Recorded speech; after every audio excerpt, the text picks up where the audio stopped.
കർഷക തൊഴിലാളി യൂണിയൻ ഇരട്ടി വില്ലേജ് സമ്മേളനം ഇരട്ടി ബ്ലോക്ക് പഞ്ചായത്ത് ഹാളിൽ വെച്ച് നടന്നു. ജില്ലാ കമ്മിറ്റി അംഗം ഷാജി കരിപ്പായി ഉദ്ഘാടനം ചെയ്തു. കേരള സ്റ്റേറ്റ് കർഷക തൊഴിലാളി യൂണിയൻ എണ്ണമറ്റ പോരാട്ടങ്ങളിലൂടെയും ത്യാഗനിർഭരമായ മുന്നേറ്റങ്ങളിലൂടെയും ഈ കേരള ചരിത്രത്തിൽ ഇടം നേടിയിട്ടുള്ള സംഘടന എന്ന് നമ്മൾ ആലങ്കാരികമായി പറയുന്നതല്ല.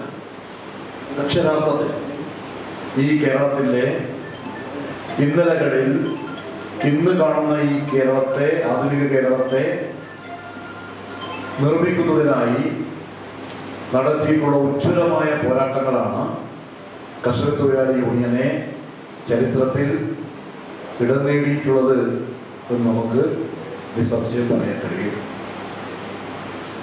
കേരള സ്റ്റേറ്റ് കർഷക തൊഴിലാളി യൂണിയന്റെ ചരിത്രം എന്നാൽ ഈ കേരളത്തിന്റെ മുന്നേറ്റത്തിന്റെ ചരിത്രം കൂടിയാണ്.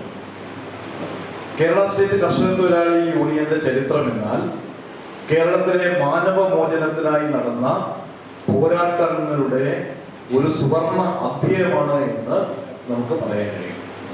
ഇത് നമ്മളിങ്ങനെ പറയുമ്പോഴും നമുക്കറിയാം, ഒരു കാലത്തെ കേരളം ജാതി ജന്മി നാടുവാഴിത്തത്തിന്റെ കേരളമായിരുന്നു. ന്റെ വാക്കുകൾ കടമെടുത്ത ജാതി ജന്മി നാടുവാഴിത്തത്തിന്റെ കാലത്ത് ജാതിയിൽ താഴ്ന്നവരിൽ പെട്ട ഭൂരിഭാഗം പേരും കാർഷിക മേഖലയിലെ തൊഴിലെടുക്കുന്നവരായിരുന്നു. സുമാ സുധാകരൻ അധ്യക്ഷത വഹിച്ചു. PB Sadanandan master, RK Shaiju, Manoharan Kaithapuram, Nikhilesh Mavila തുടങ്ങിയവർ സംസാരിച്ചു. ഹൈവിഷൻ ന്യൂസ്, ഇരട്ടി.